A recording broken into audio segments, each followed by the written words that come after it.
দেখো তোমাদের এই যে অঙ্ক টাইপ 1 এর মধ্যে বেসিক্যালি চক্রবৃদ্ধি সুদের মধ্যে জনসংখ্যার অঙ্ক পরীক্ষা হলে প্রতিবার আসে, এবছর আসবে, এটা বাস্তব কথা। প্রতিবারই বেঙ্গল পুলিশে প্রশ্ন দেয় জনসংখ্যার অঙ্ক এক বছর আড়ে আসে, তার মানে এবছর আসবে। তো দেখো এই অঙ্কগুলো আমরা কি করবো, আমরা বাইপাস রুলে যাব। কোনো শহরের বর্তমান জনসংখ্যা 24,000, ভালো কথা। প্রতি বছর বলছে 5% হারে বৃদ্ধি পায়, তবে 2 বছর পরের জনসংখ্যা কত? কোনো অঙ্ক তোকে 2 বছর পরের দেবে, কোনো অঙ্ক 2 বছর আগের দেবে, বোঝা গেল? তো পরীক্ষা হলে তোকে সেইভাবে ইউটিলাইজ করতে হবে, যে তোকে বুঝতে হবে যে কি করতে দিয়েছে অ্যাকচুয়ালি। কি করব? কিছুই না। তাহলে 5% হারে বৃদ্ধি পেয়েছে, তাহলে আমি কি বলেছি তোদের 5%টাকে কি লিখবো? 5/100, তাই তো? তাহলে 5/100 মানে কাটাকুটি করে কত হবে? 1 20। তাহলে 20তে বাড়ছে কত? 1। তার মানে 20তে বেড়ে কত হচ্ছে? 21। কত বছরের কেস? 2 বছরের কেস। তাহলে 2 বছরের কেস হলে 20 21, তাহলে 20 কত? 400, আর এটা কত? 441। এবার দেখো এখান থেকে যদি 24,000 নিতে যাই, তাহলে বুঝতে পারছি 424 60 হবে। তার মানে একে 60 দিয়ে গুণ করতে হবে, তাই তো? তাহলে এটাকে যদি 60 দিয়ে গুণ করি উত্তর কত হবে? 26,000।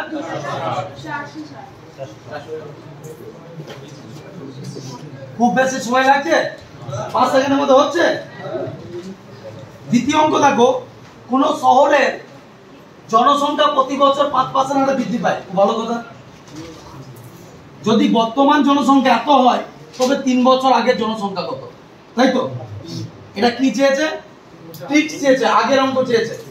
এটাই পরীক্ষায় বেশি দেয়, এই অঙ্কটা পরীক্ষাতে সবসময় আগে পাবি। এটা থেকেও এটাই পরীক্ষা বেশি দেবে কিনা বলে রাখছি কিন্তু, ঠিক আছে?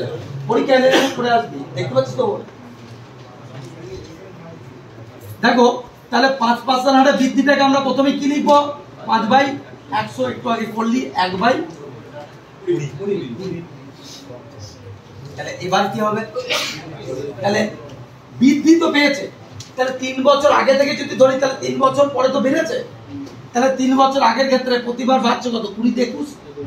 তাহলে আবার 20তে 21 আর 20তে 21, 3টে 21 গুণ করে কত হচ্ছে? দেখ এইটাই হবে 9,261। 3টে 20 গুণ করে 18। কতটা সহজ ভাবে হচ্ছে, বুঝতে পারলি? তাহলে এটা হচ্ছে উত্তর, বোঝা গেল? ঘড়ি ধরে 3 সেকেন্ড থেকে 4 সেকেন্ডের মধ্যে এই যে তোদের এই পার্ট 1টা করাচ্ছি, পার্ট 2টাকে আমি পেন কলম ছেড়ে দেবো, পেন ছাড়াই অঙ্ক করাবো। বোঝা গেল? অনেকজনের কাছে চক্রবৃদ্ধি সুদ সব থেকে কঠিনতম চ্যাপ্টার, কিন্তু আমার কাছে বা যারা আমার কাছে পড়ে, চক্রবৃদ্ধি সুদ সব থেকে সহজতম চ্যাপ্টার। 4টে টাইপ আছে। সরল সুদ কটা টাইপ করবে? 4টে টাইপ করবে। সরল সুদের 4টে টাইপ, জটিল সুদের 4টে টাইপ, বোঝা গেল? তো এইভাবে করতে হবে। আর একটা কথা তোদেরকে বলি, দেখ পরীক্ষা ডিপেন্ড করছে বোর্ডের উপরে, কবে কি এক্সামিনেশন দেবে। তবে আমাদের টার্গেট নিয়ে আমরা চলবো কি, যে ভোটের পরেই ডিক্লারেশন দিতে পারে, বোঝা গেল? তো আমাদের টার্গেট সবসময় থাকবে যত তাড়াতাড়ি পারবো আমরা total math, total GI, total GK, English শেষ করে আবার রিভিশন হবে, তাই তো? যত রিভিশন করতে পারবি তত বেটার রেজাল্ট হবে।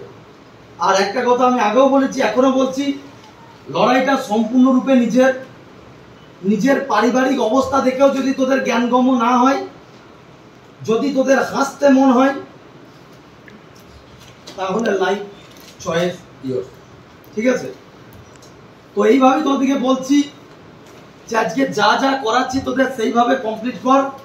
আমি রানাঘাটে দাঁড়িয়ে তোদেরকে কথা দিচ্ছি যে যদি আমার কথা শুনে চলতে পারিস, প্রত্যেকজন ভালো রেজাল্ট করবে এবং প্রত্যেকজন যদি মাঠ কমপ্লিট করতে পারিস সিলেকশন পাবে, বোঝা গেল? একটা জিনিস যে নাকি পরিশ্রমের বাইরে কিছু হতে পারে না। আর জীবনে কোনোদিন সময় থাকতে দাঁতের মর্মটা বোঝ। সরকারি গভর্নমেন্ট চাকরি ছাড়া তো আদার যে কোনো কাজ করতে যা, ঠিক করে? ভুল বলছি আমি কিছু? উঠে দাঁড়িয়ে বল একটু, কোথা থেকে এসছিস? আর বলতে হবে চাকরিটা নিবি, বল কোথা থেকে এসছিস? থেকে আসছি, থেকে। কি নাম তোমার? আমার নাম বিমান সরকার। বিমান সরকার। কি করতিস আগে বিমান, বল? আমি আগে গুজরাটে এনটিপিসি একটা এলএনডি কোম্পানিতে কাজ করতাম। আমি সেখানে চিরঞ্জিত স্যারের এই ইউটিউব থেকে আমি অনুপ্রেরণা পেয়ে চলে এসেছি এখানে। কত বেতন পেতিস ওখানে? ওখানে 20,000 টাকা পেতাম। তাহলে আজকে এই ছেলেটা 20,000 টাকা, চোখের সামনে দেখ 20,000 টাকা মানুষ কিন্তু চলাচল পায় না। 20,000 টাকা কিন্তু লাথি মেরে বেরিয়ে আসছে, হ্যাঁ কি না? তাহলে আমার উপরে সে বিশ্বাসটুকু নিয়ে এসেছিস তো? আজকে ক্লাস করার পরে প্রথম থেকে কটা লেসন শেষ হলো, এখন কেমন লাগছে বলবি? খুব ভালো লাগছে মনে হচ্ছে। আর কটা লেসন হলো এখনো পর্যন্ত? সরল সুদের পুরোটা লাগছে, আবার চক্রবৃদ্ধি সুদের চলছে। কারণ আজকে এটাও কমপ্লিট হবে, তাই তো? কমপ্লিট। তাহলে এখানে কিন্তু সবার সামনে কথা দিলি যে সিওর চাকরি নিয়ে তবে যাচ্ছিস। আর আমি ভিডিওটাও কিন্তু সেই দিন আবার কিন্তু একবার দেখাবো সকলকে, যে বিমান আমার স্টুডেন্ট ছিল, আজ সিলেকশন পেয়ে বেরিয়ে চলে গেছে, বোঝা গেল? আর এজ কত তোর? 30 বছর। তো আমি এইটুকু এখানে দাঁড়িয়ে এদিকে আমি এখানে দাঁড়িয়ে চিরঞ্জিত স্যার বলছি যে আমি ওকে যেভাবে মেহনত করাচ্ছি, যদি এখানে যদি ঠিকঠাক ভাবে আমার রানাঘাট ব্রাঞ্চ থেকে আমি সর্বোচ্চ সিলেকশন পাই দেখাবো, এবছর আমি সব থেকে সিলেকশন বেশি পাবো। আর বিমানের জন্য একটা হাততালি হয়ে যায় সবাই মিলে, ঠিক আছে? ঠিকঠাক ভাবে দেখ, ঠিকঠাক ভাবে যদি পড়তে পারিস, কারোর ক্ষমতা নাই তোকে আটকানো। আচ্ছা তোরা আমাকে বল, যা যা সরল সুদ করালাম, যদি এর মধ্যেই যদি পড়ে, পারবি কি পারবি না? নাকটা কাটাবি না আমার, নাক কাটাবি না মানে কি বলতে চাইছি বুঝতে পারছিস তো? যদি 65 কাট অফ যায়, তাও যেন রানাঘাট ব্রাঞ্চ যেন এগিয়ে থাকে, বুঝা গেল? যদি 70 কাট অফ যায়, কারণ কত কাট অফ যাবে, যত দিনকে দিন যাচ্ছে পরীক্ষার কি হচ্ছে, পরীক্ষার প্রশ্ন লেভেল বাড়ছে, তার সাথে কম্পিটিশন লেভেল বাড়ছে। ডাব্লিউবিসিএস এর ছেলেরা কি হচ্ছে, এখানে এসে কম্পিটিশন করছে। আগে মেয়েদের কাট অফ যেত 30, 35, 40, এখন মেয়েদের কাট অফ যেতে 50, হ্যাঁ কি না? কিন্তু আমাকে তার মধ্যেই কি করতে হবে, চাকরি পেতে হবে। এখানের মধ্যে কে কে আছিস হাত তুলে বল যে মিনে কেটে গেছিস একদম ইন্টারভিউ পর্যায়ে এসে। কত নম্বরে কেটেছিস?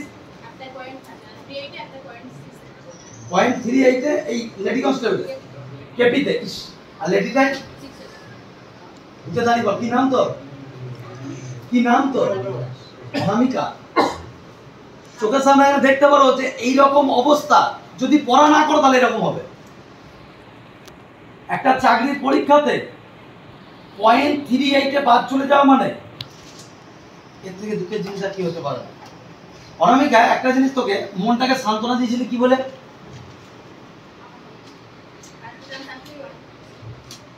এটা তো, তাহলে যদি এইটা চলে যায়, পাক্কা পাক্কা কিন্তু অনামিকা দাস নামটা যেন লিস্টের মধ্যে পেয়ে যায় খুঁজে, মনে থাকবে তো? আর তোর কত তো বাদ দিয়েছিস? মানে ডাব্লিউবি কনস্টেবল কেপিতে সিট কম ছিল তোদের, বলো ভাই। আর ডাব্লিউবিটা দিস নি কি, মানে কেপিতে পাস, ডাব্লিউবিতে ফেল। এবছর হয়ে যাবে তো পাক্কা? পাক্কা? ফুল নাম?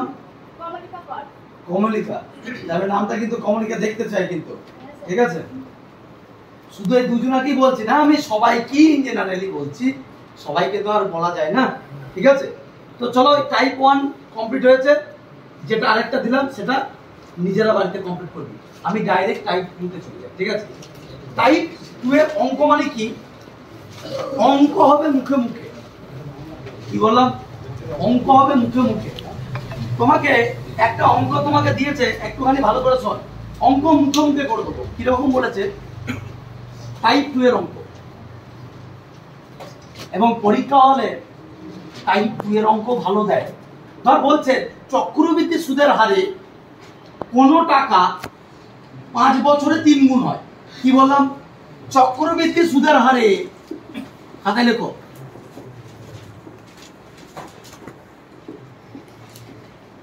5 বছরে 3 গুণ হয়, ঠিক আছে? কত বছরে তা 27 গুণ হবে। কি করতে হয় শোনো, জাস্ট মুখে মুখে উত্তর হবে। এখানের 5 আর এইটা যেহেতু 3 গুণ বলেছে, তাহলে 27 কে আমি কি লিখতে পারি? 3 এর কিউব। তাহলে 3 এর কিউব মানে কত? মাথায় 3 থাকছে তো, তাহলে এই 3 × 5 মানে কত? 15 বছর। মুখে মুখে হবে কি হবে না? পেন পেপার ছাড়া বোঝা গেল? বুঝতে পারি না এলা বুঝতে পারি না 5 বছর একটার বছর নিবি বছর গুণ যত দেবে তার কিউব হিসাবে আরেকটাকে লিখে দিবি কিউব বা স্কয়ার স্যার এখানে যদি 9 থাকতো তাহলে কি হতো 9 এর স্কয়ার তো স্কয়ার মানে কত 2 তো মানে 9 এর স্কয়ার মানে 3 এর স্কয়ার বলছি 3 তো 3 গুণ তো তাহলে 3 এর স্কয়ার 3 এর কিউব মানে কত 27 যদি 81 থাকতো 3 এর 4 তাহলে ওই যেটা স্কয়ার হোক বা কিউব হোক যেটাই হোক সেটা গুণ করব কাকে এই বছরটার সঙ্গে বছর কত 5 তাহলে 5 ইনটু যদি এখানে 9 থাকতো তাহলে 2 যদি 27 3 যদি 81 থাকতো তাহলে 4 বোঝা গেল একদম ক্লিয়ার অসুবিধা আছে এই কিউএটা আবার একবার বলো তো কি দিয়েছে 3 গুণ কত দিয়েছে এটা 3 গুণ তো তাহলে 3 গুণ থেকে করতে হবে কত 27 কে লেখা যায় 3 এর কিউব লেখা যায় কেন স্যার 3 এর কিউবে লিখলাম কারণ এইদিকে 3 রয়েছে এবার বুঝতে পেরেছিস এবার এই যে কিউব কিউবের মাথায় কত 3 এইটার সাথে বছরটা গুণ করব তাহলে বছর কত 5 মানে কত বোঝা গেল 1 সেকেন্ডে নেমে করতে হবে কিন্তু পরীক্ষা হলে বুঝতে পেরেছিস কি নাম বললি সায়ন ঘোষ উঠে দাঁড়িয়ে সায়ন ঘোষ কোথা থেকে এসছো কৃষ্ণনগর ফরিদপুর কেমন লাগছে ক্লাস স্যার খুব ভালো লাগছে এবং কি মনে হচ্ছে স্যার এতদিন স্যার পরীক্ষায় ফেল করেছি এবার স্যার আশা করি স্যার পরীক্ষায় পাস লাস্ট করব কি কি পরীক্ষা দিয়েছিস স্যার কেপি দিয়েছিলাম বেঙ্গল দিয়েছিলাম কতটা বাদ বেঙ্গলে দিয়েছিস? স্যার পিলিতে স্যার 2 নম্বরের জন্য বাদ গিয়েছিলাম স্যার আমি তো প্রথম দিন ক্লাস দেখে দেখলাম ওর মানে একদম যে পারে না এরকম নয় তুমি যথেষ্ট ভালো শুনলে মানে মানে ফলটা কোথায় ছিল স্যার ফল্ট স্যার আমি বাড়িতে হালকা স্যার কাজ করি তো স্যার আসলে স্যার পড়ারও টাইম দিতে হয় স্যার আমাকে দিতে হয় স্যার সব মিলিয়ে চলতে হয় স্যার পড়ার থেকে টাইম দিতে আজকে এই চক্রবৃদ্ধি সুদ আর সরল সুদ মিলে 5 নম্বর মতো পরীক্ষায় দেবে এটা আমার ব্যক্তিগত অভিজ্ঞতা বলে ঠিক আছে কারণ চক্রবৃদ্ধি সুদ সরল সুদ থেকে সব থেকে বেশি প্রশ্ন দিচ্ছে পরীক্ষায় এই 5টা এই দুটো চ্যাপ্টার তো আজ প্রথম ক্লাস এই দুটো চ্যাপ্টার থেকে যদি কোনো প্রশ্ন দেয় ছেড়ে আসবি সেটা না স্যার পাক্কা কিরা আমি সবার কাছে জানতে চাই একসাথে হবে হবে ডিউটির সাথে সাথে বস ডিউটির সাথে সাথে পড়াশোনা করতে হবে কি বললাম লাস্ট কত সালে পরীক্ষা দিয়েছিলিস দাঁড়িয়ে 2019 সালে কিসে বাদ দিয়েছিলি আচ্ছা আবগাড়ি কে কে দিয়েছিলি যেখানে হাত তোল লাস্ট আবগাড়িতে কে কিসে বাদ দিয়েছিস মেনে বাদ দিয়েছিস মাঠ অব্দি উতরে গেছিস তাই তো তোর কিসে বাদ দিয়ে বিলিতে আজকে তারিখ কি মনে হচ্ছে এই চ্যাপ্টার থেকে আমি তার গোটাটা এখনো তোকে শেষ করতে পারিনি তো এই চ্যাপ্টার দুটো থাকলে পারবি তো পাক্কা কথা দিচ্ছিস আর চিরজীবন হোমগার্ডে থাকলেই হবে না হোমগার্ড ভালো একটা একটা স্যালারি পাচ্ছিস কি কিন্তু তোর যেহেতু রিজার্ভেশন রয়েছে তোকে টার্গেট করতে হবে এই বছরই কনস্টেবল পেতে হবে বোঝা গেল কি নাম শুভজিৎ সাহা তো এখানে শুভজিৎকে আমি দাঁড়িয়ে হোমগার্ডে চাকরি করে কোথায় পোস্টিং আছে মানিকতলা থানাতে পোস্টিং রয়েছে তোকে আমি এখানে ও এইখান থেকে রানাঘাটে করতে আসছে শুধু আমার চিরঞ্জিত স্যারকে দেখে তো আমি এখানে কথা দিলাম যে এর পরবর্তীতে যখন আমি এখান থেকে সিলেকশন দেখাবো তখন ওর নামটাও দেখাবো এবং আবার ঘুরিয়ে দাও সবার সিলেকশন হবে তো রে শাবাশ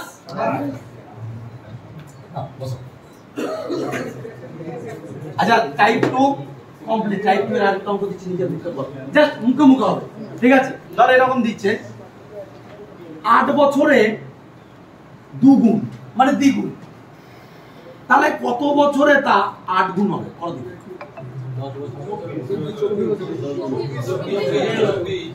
8 ইনটু 2 এর কিউব কিউব মানে 3 তাহলে 8 ইনটু বোঝা গেল হয়েছে মেয়েরা তো উত্তর দিচ্ছিস না তোরা দুটোই মেয়ে আর বাকিরা কেউ নেই মেনে বাদ গিয়ে 6 বছর যদি না হয় তাহলে এই ঘর সংসার করেই খেতে হবে আর তোমাদেরও তাই এবার বিয়ে দিয়ে দেবে বাড়ি থেকে বোঝা গেল একে বিয়ে দেবে না এখন?